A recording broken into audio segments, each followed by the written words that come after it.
Et ça te dit une pizza? Moi aussi j'en veux.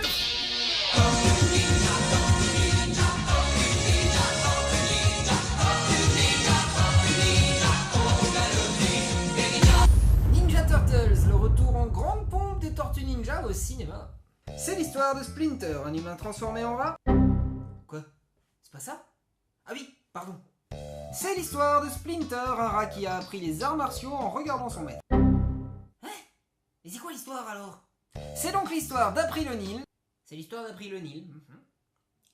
C'est pas censé être l'histoire des Tortues Ninja?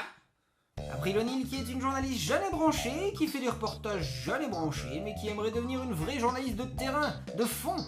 Elle part alors sur la trace du clan des foot. Allez les... Ah, le clan des foot. Moi j'ai compris le clan du foot. Elle se retrouve comme par hasard pile au bon moment à chaque fois que les tortues font une petite sortie en ville, et comme personne ne la croit, elle décide de prendre une photo. Bon, invisible. C'était quoi? Un flash d'appareil photo. Bien joué, Captain Obvious. Et c'est là qu'elle découvre au grand jour ces justiciers qui sauvent la ville jour après jour. Ce sont des tortues. Et y a autre chose à savoir à leur sujet? Ce sont des ninjas.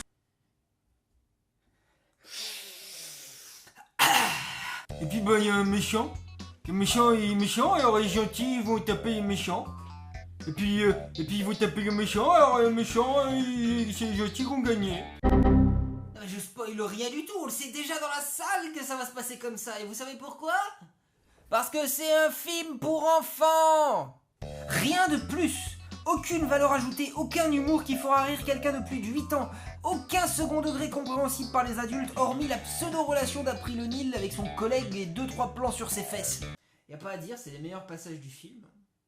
Bon, en même temps, c'est les seuls qui sont cadrés, alors... En effet, la réalisation de Jonathan Liebesman est calamiteuse. Dès le premier plan du film, c'est filmé en caméra qui bouge dans tous les sens. Dans une scène d'action, ça se comprend, mais là, le moindre dialogue donne la nausée. On dirait qu'ils ont mis une équipe de tournage sans réalisateur. Tout à l'image est bordélique. Tout. Non, un détail résiste encore et toujours à l'envahisseur. La 3D. En effet, ce film a un point positif, de taille lorsqu'on a payé sa place. La 3D est somptueuse.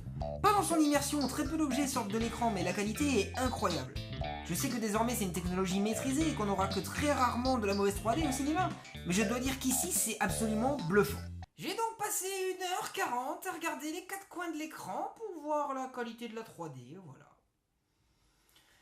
Et ça m'énerve! Oui, ça m'énerve, car je pense encore et toujours que cette licence a un potentiel de ouf. Cette licence pourrait être un penchant plus soft de Deadpool, des héros décalés pour des films d'action décalés. Je rappelle qu'à la base, c'est un comic parodiant d'autres comics, notamment Daredevil, qui est devenu une franchise pour enfants à succès. Bon, Nickelodeon a racheté les droits en 2009, très bien, ils ont fait une autre série animée à succès.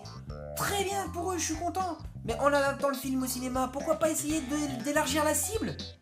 Pourquoi refaire la même chose au cinéma? Ok, temps mort. Cette phrase est beaucoup trop longue, j'ai besoin de respirer là. Je m'énerve pour rien, la mission est remplie, les salles seront pleines pendant les vacances scolaires et les jouets seront bien vendus à Noël. Vous inquiétez pas les mecs, vous avez fait du bon boulot. Quoi? Vous avez cru qu'on n'allait pas remarquer que ce film c'était un catalogue jouet club géant? Que c'était fait que pour vendre des jouets? Vous avez cru qu'on n'allait pas remarquer? Le van des tortues par exemple, il est pas dans tout le film. Il apparaît 30 secondes avant la fin. Ce serait pas pour vendre des voitures à Noël ça par exemple? Non, ben non, vous êtes pas comme ça, c'est bien connu.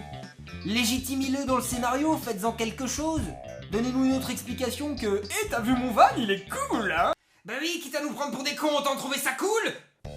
Qu'on soit bien d'accord, ça se regarde, c'est pas non plus un truc inregardable. Mais avec ma nostalgie et ma frustration cumulées, je vous déconseille vraiment ce film. Branchez-vous sur Nickelodeon, leur série est bien mieux faite que leur film.